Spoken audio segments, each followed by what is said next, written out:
Assalamualaikum warahmatullahi taala wabarakatuh. Selamat sejahtera. Tuan-tuan, tolong share, tolong like, tolong subscribe.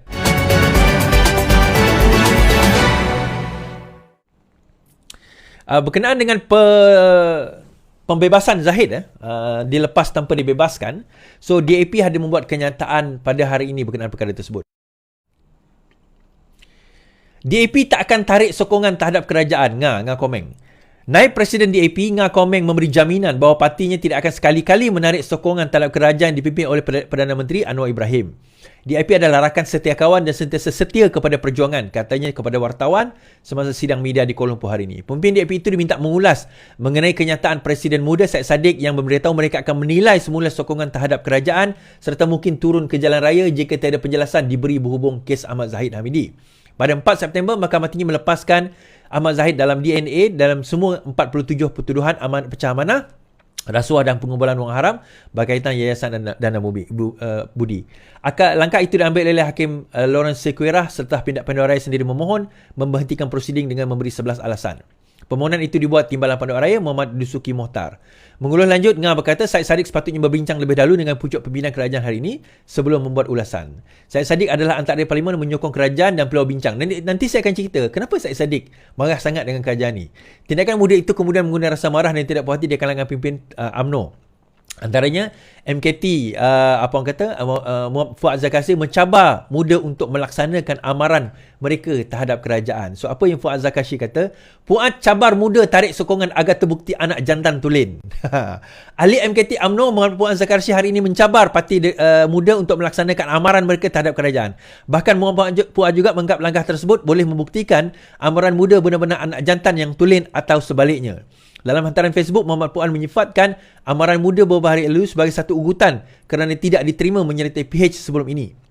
Parti muda tidak perlu lagi memberi amaran untuk tarik sokongan atau turun ke jalan raya. Tarik saja sokongan kalau muda anak jantan tulen. Lagipun muda secara tidak rasmi sudah keluar dari kerajaan perpaduan.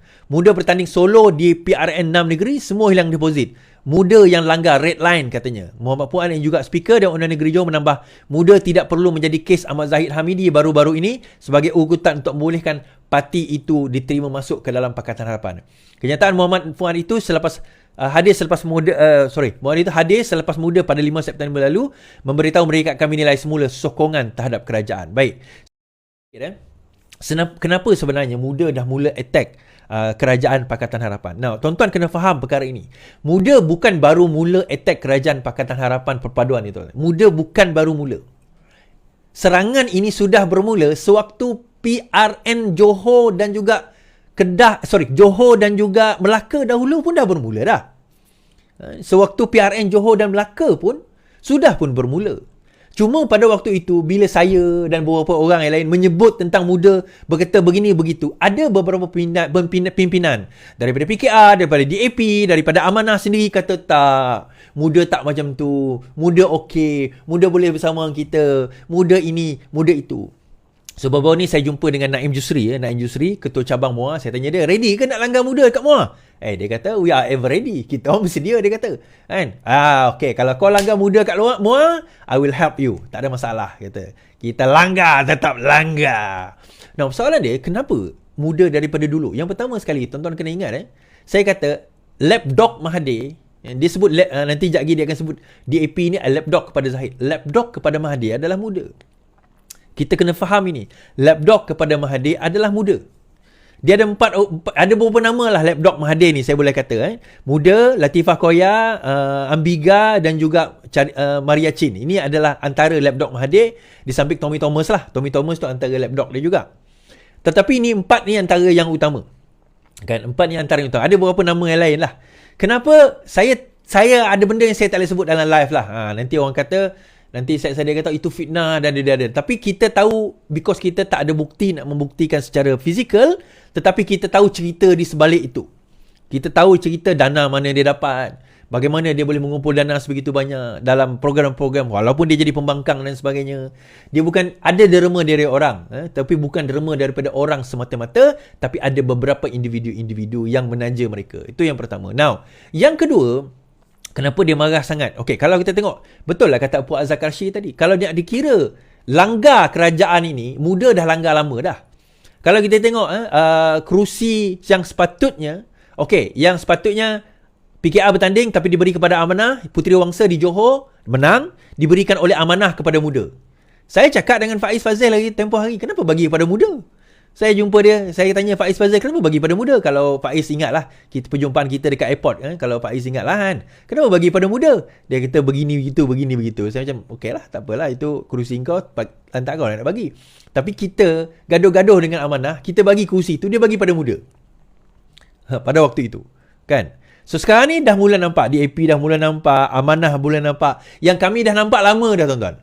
Nah, yang ketiga, ini sangkaan saya je lah tuan-tuan. Sangkaan saya kan. Could be right, could be wrong. Sekarang ini, Syed Saddiq menghadapi tuduhan yang amat berat berkaitan dengan bukan penyalahgunaan, criminal breach of trust, pecah amanah. Di mana lebih kurang dalam satu jumlah jutaan ringgit, 1 juta kot, dikatakan telah disalahgunakan oleh Syed Saddiq. Telah disalahgunakan oleh Syed Saddiq dan telah pun dibuktikan terdapat prima facie. So sekarang ini tengah defense stage. Now, ini sangkaan saya, berkemungkinan apa yang they try to create satu naratif bahawa kerajaan ini adalah kerajaan yang tidak boleh harap. Kerajaan ini adalah kerajaan yang persecute, yang mendakwa seseorang secara politikal. So dibuat ona. Katakanlah dia didapati bersalah di dalam kes dia tersebut, dia boleh kata, tengok kerajaan ini, dia boleh membebaskan Ahmad Zahid Hamidi, tetapi dia telah menjatuhkan hukuman kepada saya kerana saya telah bersuara untuk menegakkan kebenaran di dalam negara ini. Bukannya dia melihat kepada fakta. Even dalam kes Zahid pun, dia tak lihat pada fakta pun tuan-tuan. Majoriti orang-orang dia pun, walaupun so-called budak muda yang pandai dan bijak bistari, tapi akhirnya melutut di bawah kebodohan dan kedunguan. Kerana apa? Mengikut membuta tuli. Wow, macam sajak pula aku tadi. Rhyme pula ayat tu. Kan? Kerana apa? Kerana dia nak ikut juga kata-kata Mahathir tu. Kan? Kalau kita tengok, dia tak bersuara pun bila dibebaskan, sebelum ini dibebaskan Super Muhyiddin Yassin. Malah kes-kes sebelum ini yang discharge amounting to acquittal, Musa Aman, berkaitan dengan orang-orang UMNO sebelum ini sewaktu zaman Pakatan Harapan, lebih 100 kes telah dibebaskan. Tak ada siapa pun bercakap tentang apa-apa. So, bila saya meneliti kes 2022 Zahid, saya kata there is something wrong.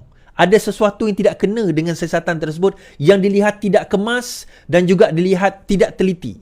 Ada 2-3 orang pimpinan DAP, pimpinan PKR, pimpinan terutama muda yang dikatakan memohon supaya AG membuat penjelasan secara terperinci. AG dah buat penjelasan, ada 11 sebab. Kalau korang baca penjelasan tersebut, dah jelas dah. Tak tahu nak jelas apa lagi, tuan-tuan.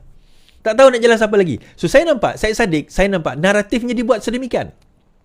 Dan saya dengar cerita, betul atau tidak lah, Syed Saddiq kena jawab lah soalan ni, betul atau tidak.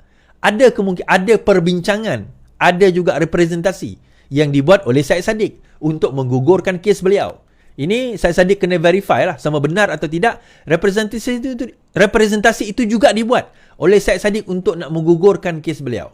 Benar atau tidak? Dan Syed Saddiq kena jawab lah soalan ini. Adakah terdapat representasi untuk menggugurkan kes beliau?